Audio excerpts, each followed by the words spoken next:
नमस्कार दोस्तों, मैं हूं रोहित निरंजन और स्वागत है आपका हमारे YouTube channel the success study and analysis centre पर।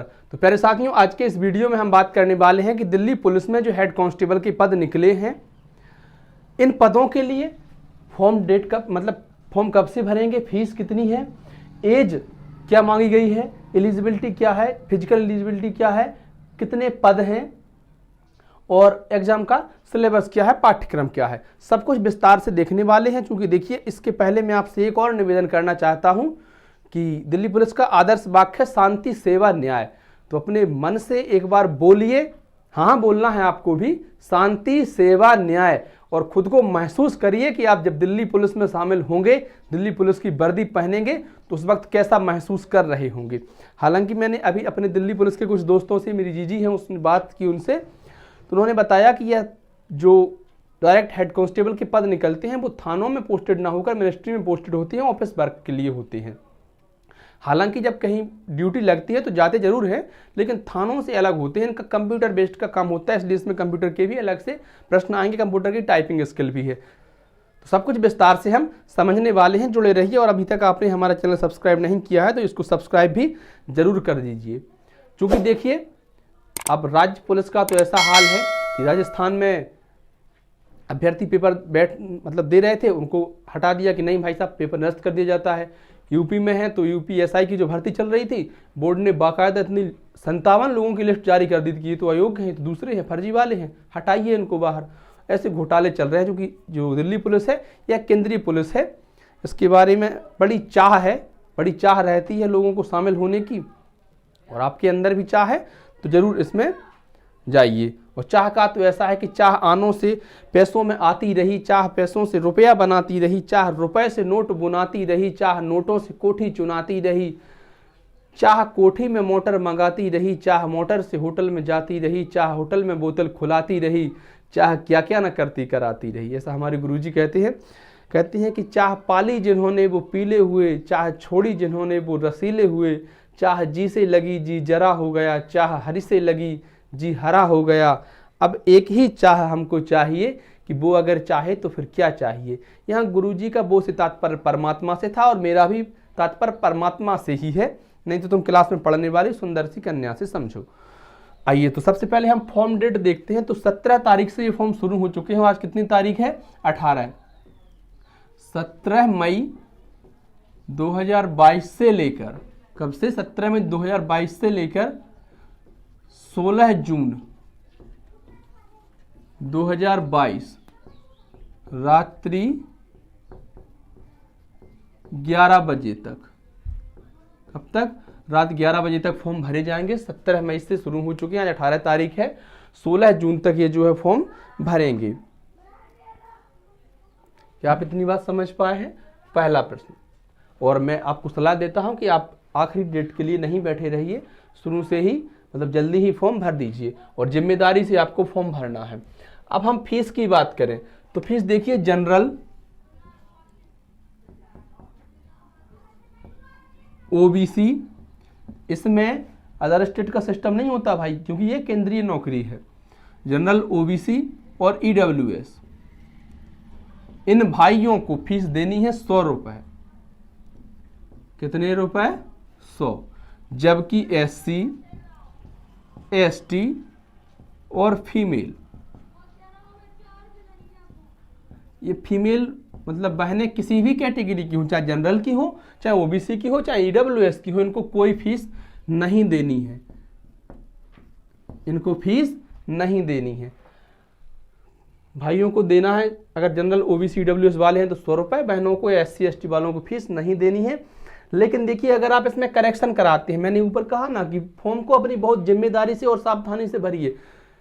आप खुद भी भरें या ऑपरेटर से भरवाएं, कैफे में जाके भरवाएं, तो भी अब देखते रहिए, नहीं कि उसको डॉक्यूमेंट दे दिए वो भर देगा अपने हिसाब से। आप देखिए, चेक कीजिए उनको, क्योंकि पहली बार जब आप करेक्शन करवाएंगे तो 200 रुपए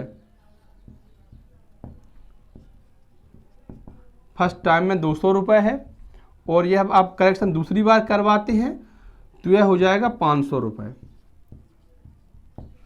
समस्या ये नहीं है। समस्या यह है कि कुछ चीज़ें ऐसी हों जिनमें करेक्शन होता ही नहीं है, फिर क्या करेंगे?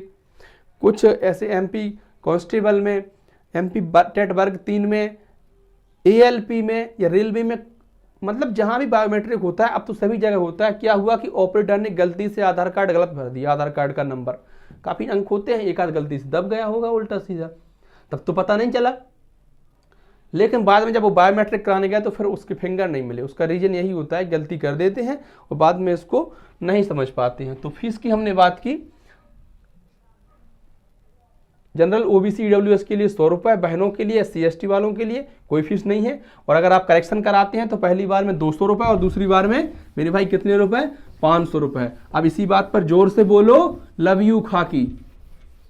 क्या बोलना है, लव यू खाकी। दिल्ली पुलिस के वाकई में बड़े ठाठ होते हैं, मैं तो रहा हूँ दिल्ली पुलिस वालों के साथ मेरे काफ़ी दोस्त हैं, मेरी बहन दिल्ली पुलिस में है तो उनके साथ मैं रहा हूँ, वहाँ पे देखे हैं मैंने उनके जलवे। अन्य राज्यों की तुलना में बड़े अच्छे ठाठ है, सैलरी भी अच्छी है।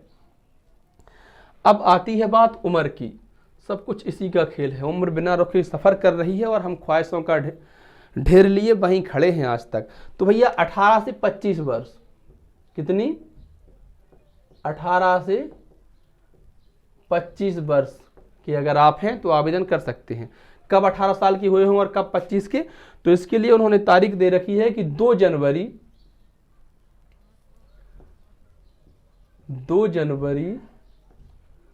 1997 से, कब से, 2 जनवरी 1997 से 1 जनवरी 2004, 1/1/2004 के मध्य आपका जन्म हुआ हो।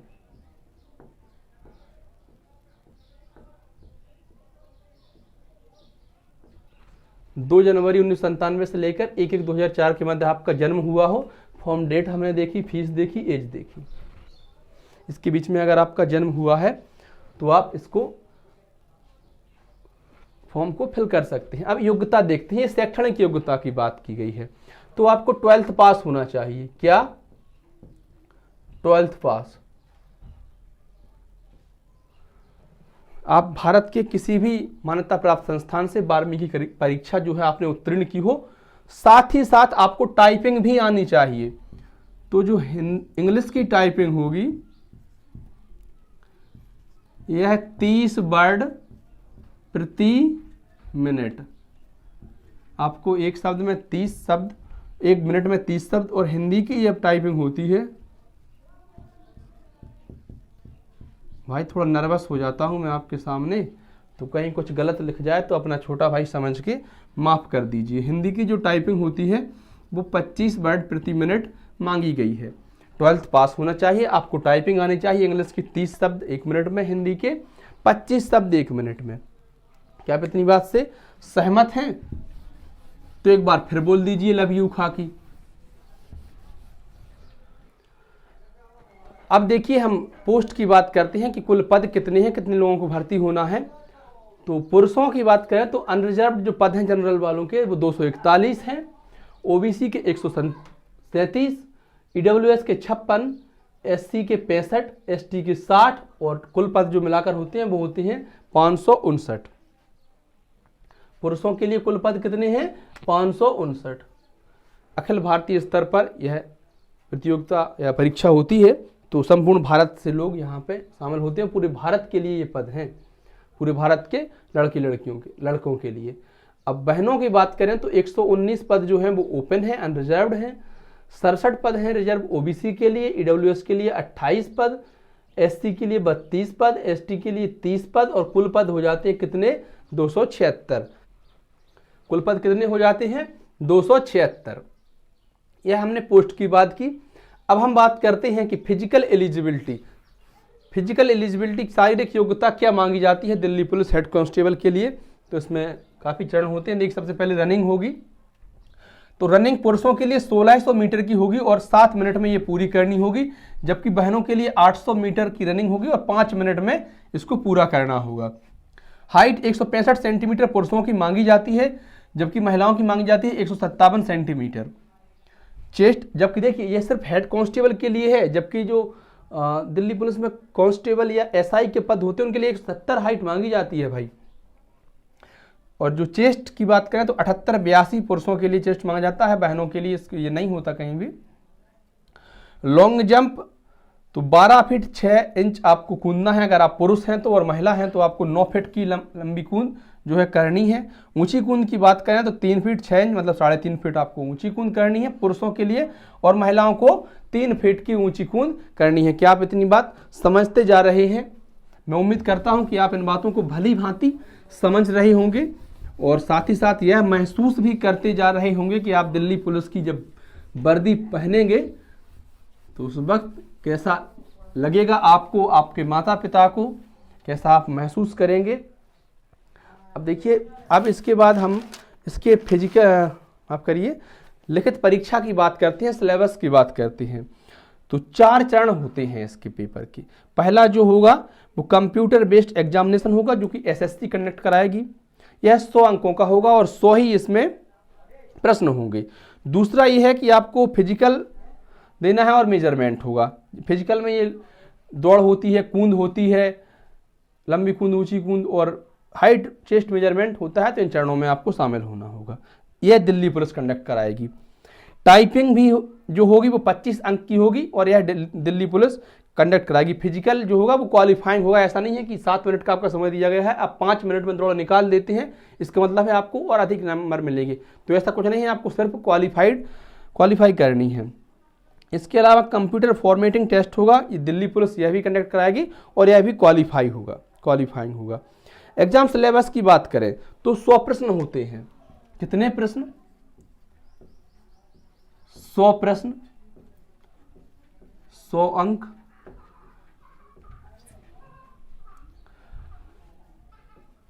नब्बे मिनट का समय होगा आपके पास। माइनस मार्किंग होगी। क्या होगी? माइनस मार्किंग जरूर होगी, नकारात्मक या ऋणात्मक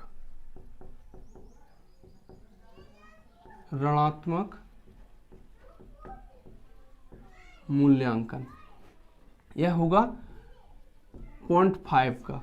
समझ लीजिए बहुत खतरनाक है। 0.25 देखा होगा आपने रेलवे, 0.33 देखा होगा, यहाँ 0.5 का है। 2 गलत प्रश्न किए, 1 नंबर चला गया। तुक्केबाजी नहीं चलेगी यहाँ, क्योंकि मान लीजिए, इसको मैं 1 मिनट आपका बर्बाद करना चाहूँगा लेकिन काम की जानकारी है। अगर किसी परीक्षा में 0.25 की ऋणात्मक मूल्यांकन है, आपको 80 प्रश्न आ जाते हैं, 20 प्रश्न ऐसे हैं जिनमें आप तुक्का लगाना चाहते हैं। इन 20 प्रश्नों में अगर प्रायिकता भी काम करेगी अपना और आप 5 प्रश्न सही कर देते हैं। कितने प्रश्न? 5 प्रश्न आपने सही किए, 1/4, तो 15 जो आपके गलत हुए थे, 5 सही होंगे, मतलब ये अंक हो जाएंगे आपके 85। और 15 के जब नंबर कटेंगे तो 4.25 नंबर आपके जो है कटेंगे। मतलब आपको 5 मिलने थे, 5 मिले, 4.25 कट गए, मतलब लाभ हुआ। इसमें तुक्के लगाने में भी इसमें लाभ होता है। जबकि 0.33 की ऋणात्मक मूल्यांकन हो, आपको 75 अंक आए, प्रश्न आए, 25 में आपने लगा दिया तुक्का। मान लीजिए इसमें से 8 प्रश्न आपके सही हो गए और गलत कितने हुए? 17। तो 17 में आपके 6 नंबर, लगभग 6.5 नंबर कट जाती है, तो यहाँ भी थोड़ा सा लाभ हुआ। लेकिन इसमें ऐसा नहीं होगा, क्योंकि इसमें अगर आपने 25 प्रश्न गलत किए हैं, 25 प्रश्नों पर तुक्का लगाया है और आपके उनमें से सिर्फ 7 प्रश्न सही होते हैं या 8 प्रश्न सही होते हैं, बाकी आपके अगर 8 प्रश्न सही होते तो कितने? 17 आपको आपने तुक्का लगाए होंगे, 17 गलत हुए होंगे, तो 17 के आप समझ लीजिए कि 8.5 नंबर कट जाते हैं, मतलब इसमें घाटा हो जाता है। और देखिए रेलवे में तो ऐसा भी होता है कि जब आप तुक्के बहुत अधिक लगाते हैं और वो प्रश्न गलत होते हैं तो नॉर्मलाइजेशन में भी आपको इसका खामियाजा भुगतना पड़ता है। आप इतनी बात समझ गए होंगे कि 100 प्रश्न होंगे, 100 अंक के होंगे, 90 मिनट का समय होगा, 0.5 की ऋणात्मक मूल्यांकन होगा या माइनस मार्किंग होगी। अब देखिए जो 100 अंक होंगे ये कहाँ से आएंगे? तो जीके या जीए कह लीजिए इसको, जनरल अवेयरनेस, इसके आएंगे 20 प्रश्न, 20 अंक। 20 अंक लिखने की जरूरत नहीं है क्योंकि प्रत्येक प्रश्न 1 अंक का है। इसके बाद देखिए जो मैथ होगा आपका, इसमें भी 20 प्रश्न ही होंगे। रीजनिंग में आपको 25 प्रश्न मिलेंगे। और इंग्लिश, इसमें इंग्लिश का विकल्प नहीं है, इंग्लिश में भी आपको 25, टोटल हुए 90 प्रश्न। 10 प्रश्न का होगा कंप्यूटर। कंप्यूटर में ये एमएस एक्सेल, एमएस वर्ड और क्या नाम उसका www, web designing, web internet, मतलब कंप्यूटर पे काम करना है तो यही सब चीज़ें। इसके 10 प्रश्न आएंगे। टोटल कितने हो गए भाई? 100 प्रश्न टोटल हो चुके हैं। इंग्लिश का विकल्प इसलिए नहीं है क्योंकि इंग्लिश सार्वभौमिक भाषा है, इसलिए इंग्लिश को ही प्राथमिकता दी गई है, इसमें इंग्लिश अनिवार्य है। 25 प्रश्न इंग्लिश के पूछे जाएंगे, मतलब 100 प्रश्न ये हो गए। और देखिए इसमें कोई शॉर्टकट नहीं है कि जितने मैथ में होते हैं, जितने जीएस में होते हैं, जितने सब कुछ, उसमें साइंस भी आएगी, हिस्ट्री भी आएगी, पॉलिटी भी आएगी, इकोनॉमी भी आएगी, भारत से भी और विश्व से भी। मैं उम्मीद करता हूँ कि यह वीडियो या जानकारी आपके काम की होगी। आपको अगर वीडियो अच्छा लगा हो तो वीडियो को लाइक करें, शेयर करें और हमारे चैनल को सब्सक्राइब भी करें। धन्यवाद मित्रों, मिलते हैं अगले वीडियो में।